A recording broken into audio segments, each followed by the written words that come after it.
How do you win a game designed to make you lose? How do you protect your mind in a world engineered to drain your focus, provoke your emotions, and bait you into battles that were never worth fighting? Everywhere you look, people are playing games. Power games, ego games, emotional games. They push, they provoke, they pull you into their chaos, and they feed on your reactions. Most people think strength is about fighting harder. They believe if they just explain themselves louder, argue smarter, prove themselves faster, then finally they'll win. But they don't realize something vital. The moment you step onto their battlefield, you've already lost, because they control the rules. They control the tempo. They control how much of your energy you waste. So what does the Stoic do? He does not fight for validation. He does not compete for attention. He does not waste his spirit on games that were never worth his time. He wins by not playing, and in that stillness, he becomes untouchable. Welcome back to Psychology Truth. In this video, I'm going to show you exactly how to control the game by refusing to play it, not with force, not with noise, but with silence, detachment, and unshakable self-mastery. By the end, you won't just know how to protect your energy, you'll know how to become immune to manipulation. Let's begin. 1. The trap of emotional games. Emotional games are the oldest trap in human interaction. They bait you into proving yourself. They pull you into competing for validation. They dangle respect like a prize, then snatch it away the moment you react. At first, it feels like strength. You think, I'm standing my ground. I'm showing them I won't be disrespected. But you're not standing your ground. You've stepped into their arena, and the moment you engage, they win because they've pulled you off your center. They've made you dance to their rhythm, and slowly, they begin to control you. This is how most men lose themselves. They argue to be seen. They beg to be valued. They burn their energy fighting to prove what was already true. Every reaction you give is fuel. Every outburst feeds their ego. Every emotional response proves they still have influence over you. The Stoic philosopher Epictetus warned, any person capable of angering you becomes your master. Emotional games are puppetry. While you're busy proving your worth, they're quietly pulling the strings. Dark psychology confirms this. The more reactive you are, the more predictable you become. And the more predictable you become, the easier you are to manipulate. The only winning move is not to play. Refuse to be baited. Protect your center. Because once you stop feeding their game, it starves and collapses on its own. Say it out loud.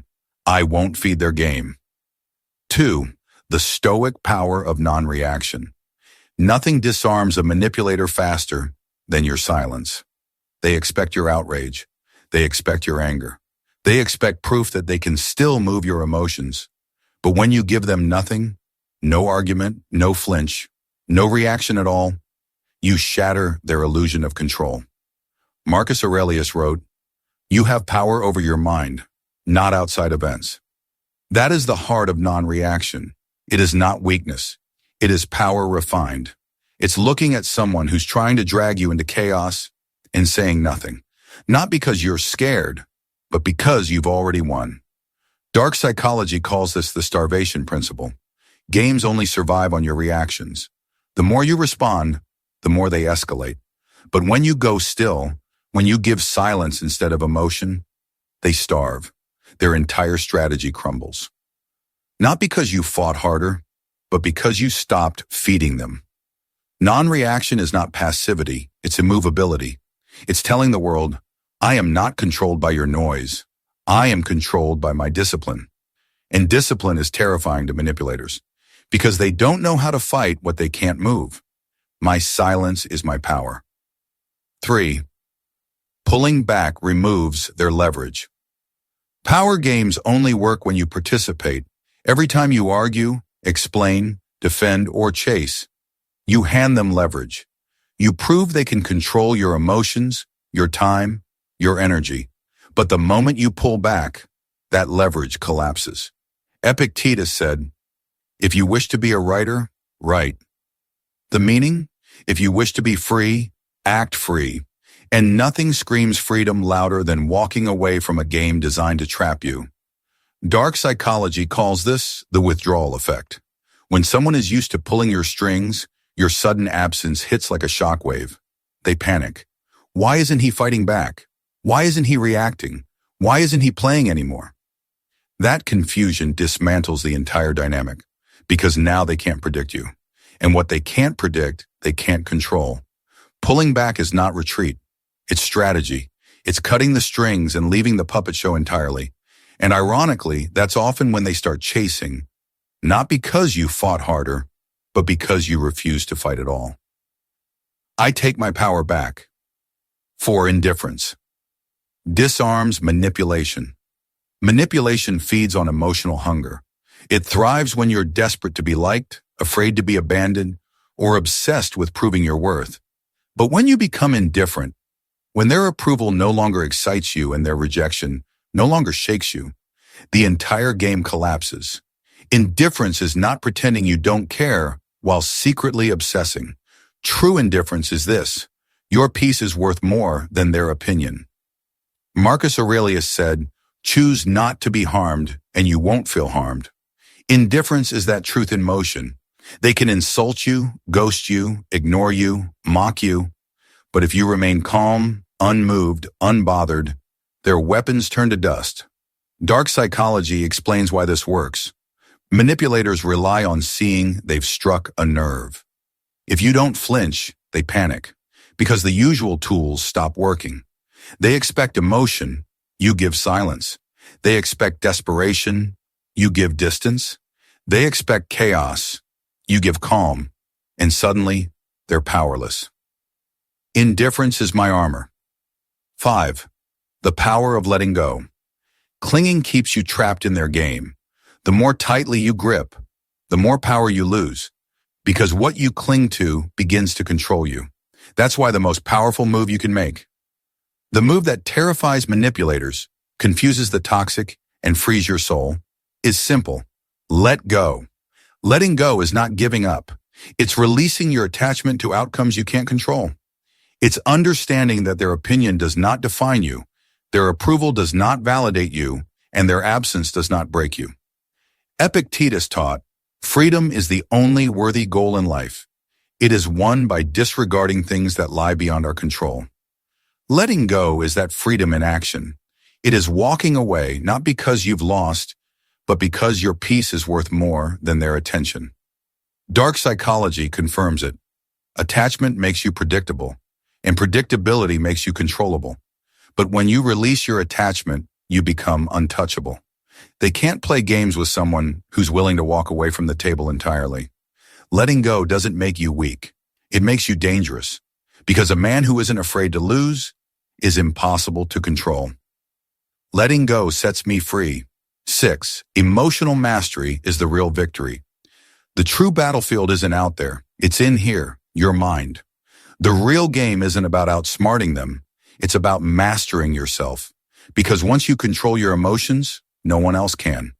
Most men lose the instant they get triggered. They explode in anger. They spiral in jealousy. They collapse in desperation. And in that moment, they hand over their power. The Stoic man does the opposite. He feels everything, yet shows nothing. He processes the storm inside, but moves like calm water on the surface. Marcus Aurelius said, "If you are distressed by anything external, the pain is not due to the thing itself, but to your estimate of it. And your estimate is your choice." Dark psychology shows why this terrifies manipulators. They want to provoke you. They want to see you break. When you stay calm, they lose interest, because you've become immune to their tactics. Emotional mastery doesn't just protect you, it elevates you. It makes you unshakable. And when you are unshakable, you stop being a piece on the board. You become the board itself. I master myself, not the game. 7. Refusing to compete.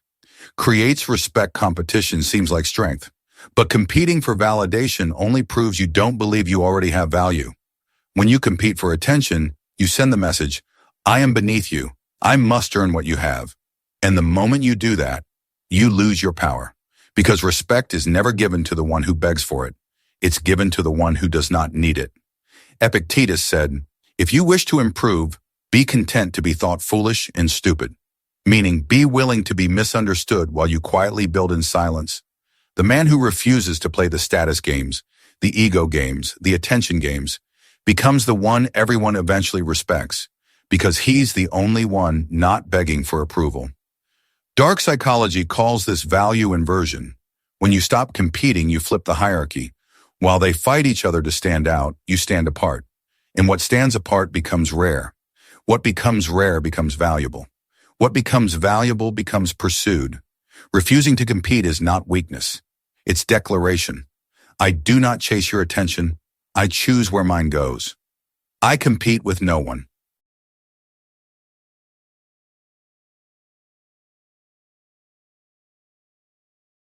Eight, the strength of stillness. Stillness is not inaction, it is control. Most people panic when tension rises. They over-explain, they overreact, they overplay their hand.